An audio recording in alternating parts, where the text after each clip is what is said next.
Hello, everyone, and welcome back to Inside Procurement, the SmartCube's video forum where we speak to the procurement leaders of today about the issues that matter most.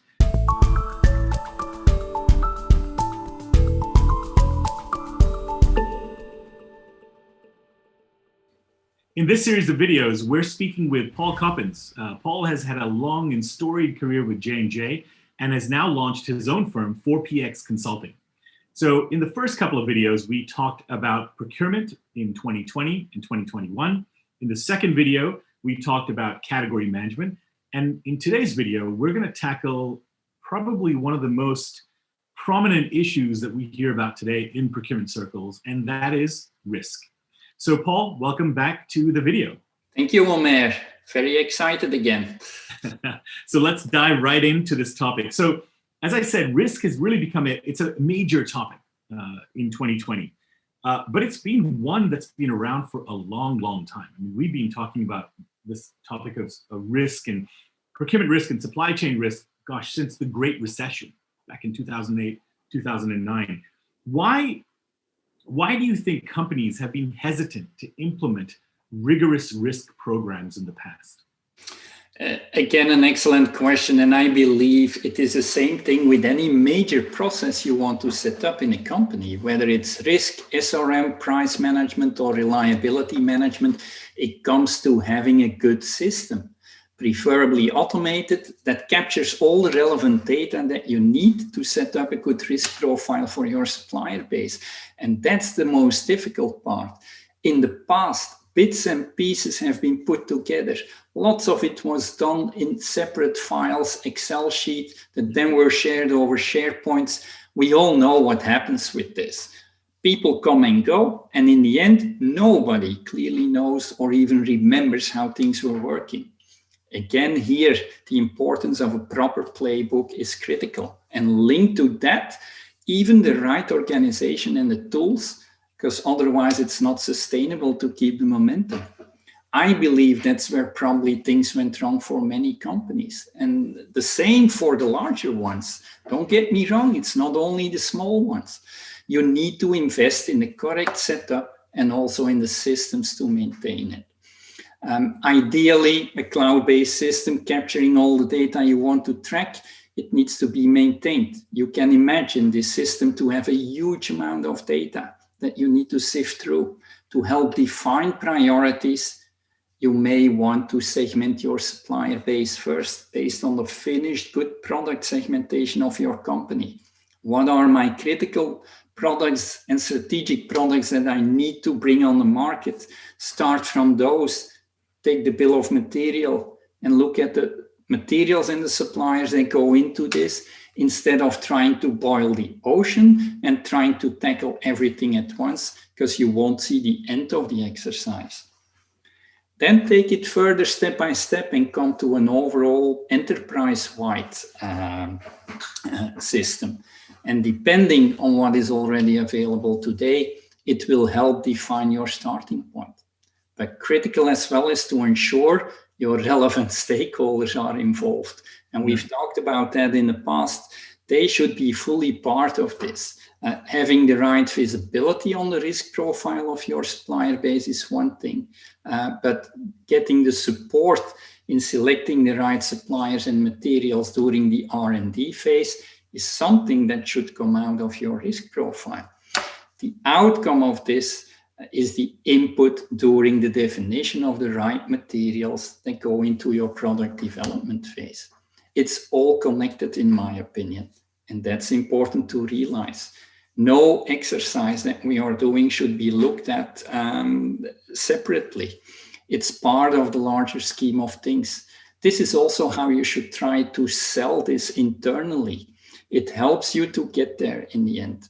And this brings me, in my opinion, to the second reason why companies have been hesitant. To do it right, you need to dedicate some resources to do this properly and to maintain it. Without that, it's just not going to work. However, ensuring we update what we have regularly to the latest status will be essential, or all the work put into this will be of no value any longer. There's a lot to unpack there, but I think you're right. I mean, I think the the past was very much individualized. I think we have a much better idea of what to do. I think there's a better set of tools. Do you think that if you look back on COVID-19 and what's happened over 2020, has that changed the perception, the definition, not so much the definition, but the perception of risk, and how many people, I mean, certainly I think the C-suite is looking at it much more strongly, but what are your thoughts around that? I think it has significantly changed, and for the better, I would say. Risk management programs have grown in importance due to COVID and received the highest visibility in the company.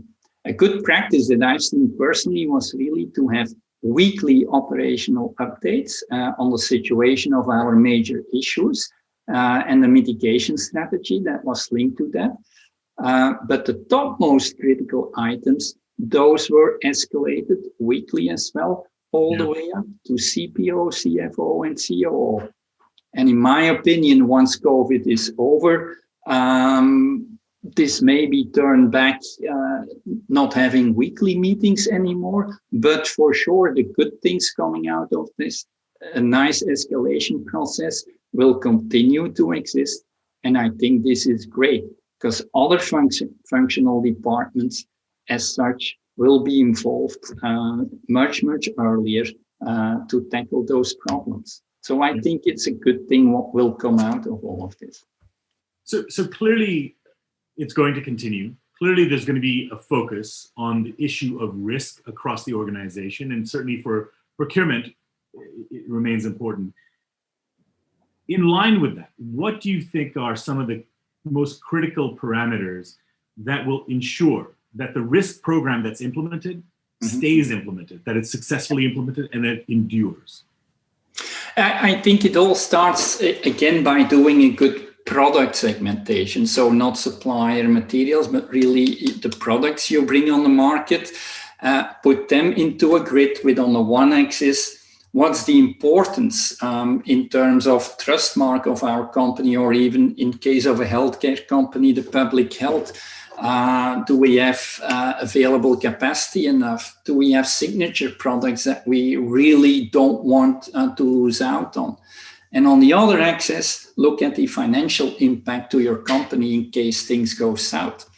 This will prioritize your products as you won't be able, again, to handle all at once. It's very clear. With the above info, you'll need to get to the bill of material level and look who are the suppliers and the materials that go into this. And next step is really to perform the actual risk assessment based upon parameters that you need to set up as cross-functional teams. And these parameters could be, is my supplier single or sole source? What's the quality performance? Reliability performance? Do we have contracts with them in place that guarantee supply or not? Are there any regulatory or compliance issues? IP protection, location of the supplier in a natural hazard area, and so on, just to name a few. All of this is put into a matrix that will spit out your calculated risk and the heat map really of where we need to find solutions first, because of our risk being the highest in those places. Important in all of this is to involve again the relevant departments to get agreement in case a supplier or a material comes out as a top priority.